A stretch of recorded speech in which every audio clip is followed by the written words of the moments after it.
नमस्कार। ये पहला देश होगा जिसका प्रधानमंत्री अपनी मेहनत करके हड्डी हड्डी गला देता है। इसके बावजूद भी कुछ लोग पॉलिटिशियन अगर अपनी बात विरोध करे, समझ में आता है, उनकी तो दुकानदारी पिछले 7-8 साल से बंद हो गई। लेकिन अगर आम जनता का कुछ लोग अगर विरोध करते हैं तो बड़ा दुख होता है और तब ये महसूस होता है कि ये देश अंग्रेजों का और मुगलों का गुलाम कैसे बना था।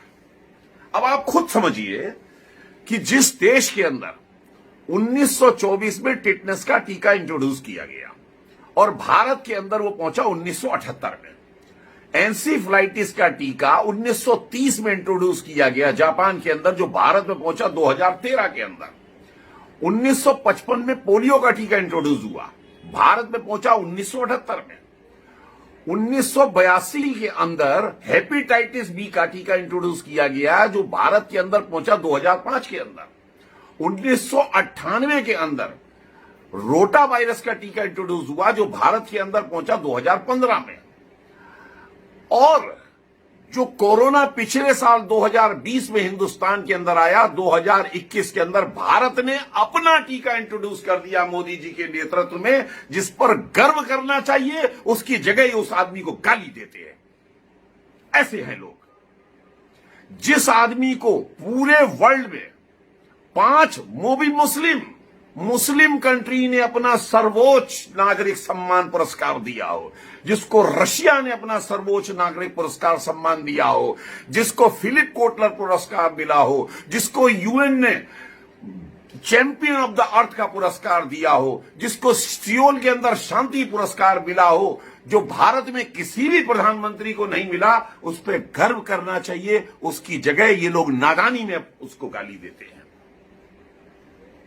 और तो और आप खुद समझिए, ये तो साक्षात बात है कि आज से यानी 15 अप्रैल को जब कोरोना वायरस का प्रकोप बढ़ा, ऑक्सीजन की कमी हुई, मात्र 4800 मैट्रिक टन इस देश के अंदर उत्पादन होता था। आज 8900 मैट्रिक टन का उत्पादन रातों रात कर दिया गया। ऑक्सीजन ट्रेनें चला दी गई और इंतजाम कर दिए गए। उसके बाद उस आदमी के ऊपर उंगली उठाते हो, शर्म नहीं आती? जिस में आपने एक चवन्नी का योगदान नहीं दिया, वो लोग खास करके कहते हैं कि पीएम केयर फंड का हिसाब दो। अब आप खुद बताइए, जिस पीएम केयर फंड ने 2200 करोड़ रुपया टीके में, 2000 करोड़ रुपया वेंटिलेटर्स के लिए, 1000 करोड़ रुपया प्रवासी श्रमिकों के लिए, 1000 करोड़ रुपया पीएसए ऑक्सीजन प्लांट के लिए, उसके अलावा 2 कोविड हॉस्पिटल बिहार के अंदर, इसके अलावा 1 लाख ऑक्सीजन कंसंट्रेटर के लिए खर्च किया हो, जो चौन्नी दुअन्नी देने वाले तो हिसाब मांग रहे हैं, जो 1500 जो लाखों हजारों करोड़ रुपया दे रहा है, उनको हिसाब की जरूरत नहीं है। जिस आदमी ने अपने 7 साल के शासनकाल में 15 नए एम्स, 100 से ज्यादा मेडिकल कॉलेज, 2,23,000 करोड़ का हेल्थ बजट कर दिया, जिसके राजकाल में भारत पीपीई किट्स में, मास्क में वर्ल्ड का नंबर 1 मैन्युफैक्चरर बन गया, जिसने अपनी तरफ से कोरोना काल में दूसरे को विपत्ति काल में सहायता दी, आप उस आदमी को शर्म आनी चाहिए उंगली उठाते हुए। आप महसूस करिए कि ये आदमी हमको मिला है, वरदान है। इसके बाद आप खुद समझिए, 9.5 करोड़ असली किसान, असली बोलूंगा, असली जो किसान काम वाला है, उनको सम्मान निधि 2000 रुपए की राशि हर क्वार्टरली देना, साल में 3 बार देना। इसके पश्चात महिलाओं के लिए गैस कनेक्शन पहुंचा देना, गांव के अंदर 20 लाख करोड़ का पैकेज दे देना। इसके बाद आप कहती हो उससे मोदी काम नहीं करता है। 43,000 करोड़ रुपया जो आपने कर्जा, जो पुरानी सरकारों ने ईरान का हमारे देश के ऊपर रखा था, उस 43,000 करोड़ को निपटाना, गैस कनेक्शन को महिलाओं के गांव गांव तक फ्री देने के बाद आप कहते हो पेट्रोल डीजल का भाव क्यों बढ़ गया, जिसके बगैर आप, ऐसा भी नहीं है कि कल से गाड़ी चलाना छोड़ दोगे अगर 2 रुपए या 4 रुपए बढ़ जाती है तो।